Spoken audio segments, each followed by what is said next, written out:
Obesity, particularly abdominal obesity and the associated cardiometabolic complications, are critical areas of investigation. The endocannabinoid system helps to regulate the central control of energy balance and peripheral metabolic processes, both of which may contribute to cardiometabolic risk factors.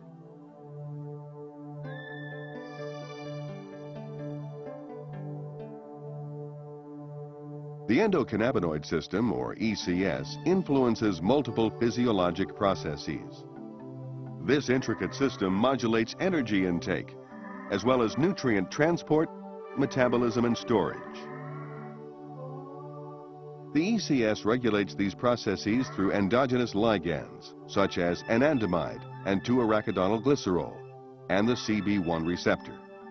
CB1 receptors are located in the brain, digestive tract, muscle, and adipose tissue. Integration of these central and peripheral ECS components is achieved through neuronal and hormonal signaling.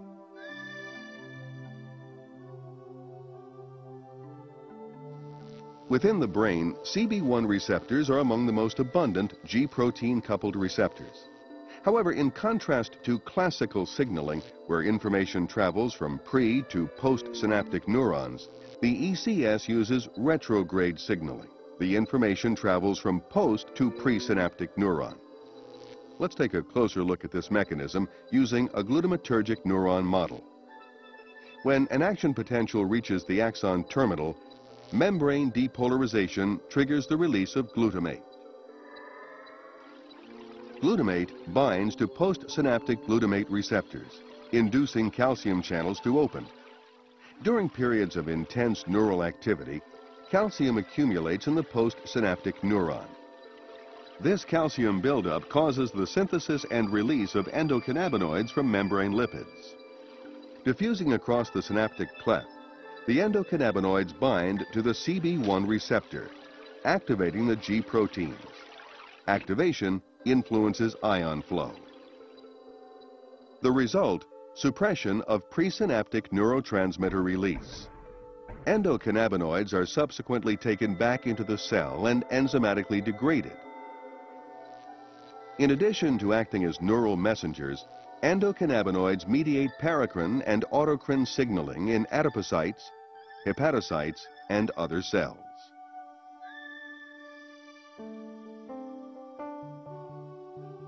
Endocannabinoid system activity in the central nervous system regulates food intake. For example, ECS stimulation by hunger and fasting signals stimulates appetite and increases the palatability of food. Endocannabinoids slow gastric emptying and GI transit and appear to stimulate secretion of ghrelin, a neuropeptide that increases appetite and food intake. After eating, cholecystokinin in the duodenum triggers satiety signals. Subsequently, ECS activity is decreased through suppression of CB1 expression. An increase in the adiposity hormone leptin decreases endocannabinoid levels in the hypothalamus and decreases food intake.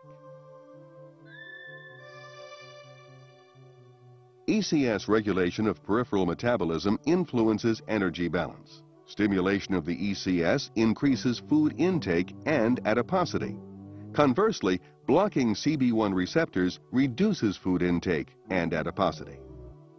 In the liver, ECS stimulation can lead to lipogenesis through the activation of hepatic lipogenic enzymes and increased fatty acid synthesis.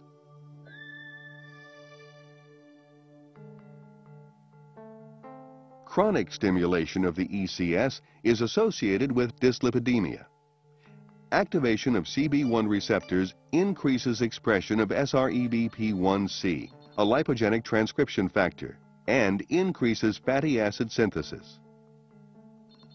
SREBP1C increases production of lipogenic enzymes, ACC1, and fatty acid synthase. Increased fatty acid synthesis can lead to production of large triglyceride-rich VLDL. Large triglyceride-rich VLDL sets the stage for the atherogenic lipid profile of small, dense LDL, decreased levels of atheroprotective HDL, and overall increases in cholesterol and triglyceride levels. Adiponectin, another hormone secreted by adipocytes, regulates lipid and glucose metabolism. Adiponectin is believed to regulate fatty acid oxidation in muscle and liver, thus improving insulin sensitivity. CB1 receptor stimulation in adipocytes reduces adiponectin, while CB1 blockade increases adiponectin synthesis. Metabolic dysregulation leads to a constellation of symptoms including abdominal obesity, atherogenic dyslipidemia, hypertension, insulin resistance, prothrombotic state, and pro-inflammatory state.